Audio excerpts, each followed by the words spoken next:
समुद्र में स्थित एक आइलैंड है जिसका नाम इला डे कैइमाना ग्रेड है, पर जिसे सब स्नेक आइलैंड कहते हैं। यहाँ पर इन सांपों की संख्या इतनी अधिक है कि हर 1 वर्ग मीटर में 5 सांप रहते हैं, यानी कि आपके सिंगल बेड जितनी जगह में 10 सांप और डबल बेड जितनी जगह में 20 सांप रहते हैं। इन सांपों की गिनती विश्व के सबसे जहरीले सांपों में होती है। इसका अंदाजा आप इसी बात से लगा सकते हैं कि इस सांप के काटने से आदमी की 10 से 15 मिनट के अंदर मौत हो जाती है। पूरे ब्राजील में सांपों के काटने से होने वाली मौतों में से 90% मौतों के लिए यही सांप जिम्मेदार हैं।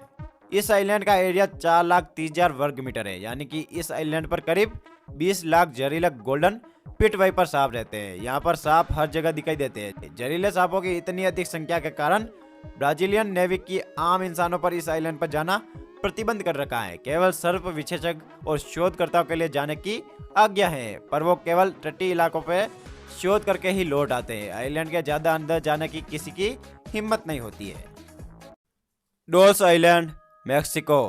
अगर आप डरावनी जगह को देखने के शौकीन हैं तो यह जगह आपके लिए है। मेक्सिको के दक्षिण जोचिमिको कनाल के बीच ला इस्ला डेला म्यूनेकस नाम की जगह, जो कहने का तो खूबसूरत हैंगिंग गार्डन है, लेकिन 2001 के बाद जिस चीज के लिए यह प्रसिद्ध हुआ है वह है डरावनी गुड़िया। इस आइलैंड पर सैकड़ों की संख्या में डरावनी और टूटी फूटी डॉल्स लटकी हुई मिल जाएगी। यह आइलैंड 1990 में लोगों की नजर में आया जब मेक्सिको सरकार ने यहाँ पर सफाई का काम शुरू करवाया था और कुछ कर्मचारी सफाई करते करते इस आइलैंड पर पहुंच गए। अब बात यह आती है कि इतनी सारी डॉल्स इस आइलैंड पर पहुंची कैसे, उन्हें यहाँ किसने लटकाया होगा, इसके पीछे कारण क्या है। इसकी कहानी भी बड़ी रोचक है। अपने पापा के साथ घूमने आई एक लड़की की डूबने के कारण मौत हो जाती है, लेकिन कुछ दिनों बाद वहाँ घूमने आए लोगों को जहाँ पर लड़की की मौत हुई थी उसी जगह पर एक डॉल्स तैरती हुई नजर आती है। घूमने आए लोगों ने उस डॉल्स को एक पेड़ पर लटका दिया और धीरे धीरे इनकी संख्या सैकड़ों में पहुंच गई। अब यह डॉल्स आइलैंड एक टूरिस्ट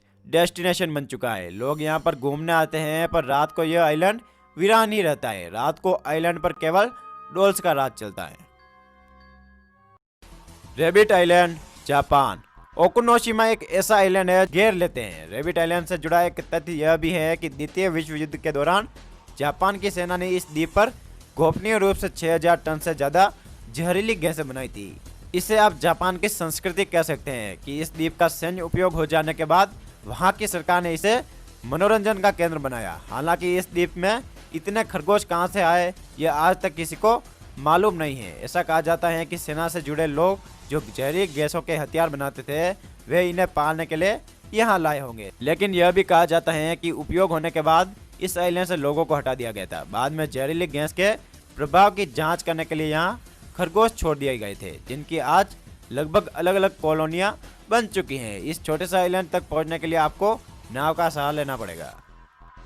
रोमरी आइलैंड, म्यांमार। रोमरी आइलैंड की यात्रा करना हर किसी के बस की बात नहीं है। साहसी टूरिस्ट ही इस आइलैंड की ट्रैवलिंग के बारे में सोचते हैं। रोमांच और एडवेंचर से भरपूर रोमरी आइलैंड का इतिहास भी यहाँ की यात्रा जैसा ही खतरनाक है। इस आइलैंड के राजा मगरमच्छ हैं, यहाँ इन्हीं के राज चलता है। ये खतरनाक मगरमच्छ अपने एरिया में आने वाली हर चीज को खत्म कर देते हैं। इस आइलैंड का नाम Guinness book of world record में दर्ज किया गया है। इसका नाम वर्ल्ड रिकॉर्ड में एक ऐसी जगह के तौर पर दर्ज हुआ है जहाँ जानवरों ने सबसे ज्यादा इंसानों को नुकसान पहुंचाया है। दूसरे विश्व युद्ध में मगरमच्छों ने इस आइलैंड पर 1000 जापानी सैनिकों को अपना शिकार बनाया था। यह सैनिक इस आइलैंड पर कब्जा करने के लिए यहाँ पर ठहरे थे। Crook island, Australia. दुनिया के अंदर काफी अजीबोगरीब चीजें पाई जाती हैं। ऐसा ही एक आइलैंड ऑस्ट्रेलिया के अंदर है। इस आइलैंड पर केकड़ों की बारिश होती है। करोड़ों की संख्या के अंदर यहाँ पर केकड़े देखने को मिलते हैं। यहाँ पर केकड़ों की संख्या इतनी अधिक है कि जमीन पर पैर रखने के लिए जगह नहीं बचती है। यह ऑस्ट्रेलिया के फेमस टूरिस्ट स्थलों में से एक है। यहाँ पर आपको चारों ओर लाल कलर के केकड़े दिखाई देंगे। यह द्वीप हिंद महासागर और ऑस्ट्रेलिया के कुछ हिस्सों के अंदर पड़ता है। यहाँ पर 14 प्रजाति के केकड़े पाए जाते हैं। कुछ केकड़े नारंगी रंग के होते हैं, किंतु अधिकतर केकड़ों का रंग लाल होता है। दिसंबर के महीने में पहली बारिश होते ही 120 मिलियन केकड़े बाहर आ जाते हैं और वे समुद्र के किनारे पर चलना शुरू कर देते हैं। इतने सारे केकड़े जब एक साथ चलते हैं तो उस वक्त का नज़ारा वाकई में बहुत ही दिलचस्प होता है।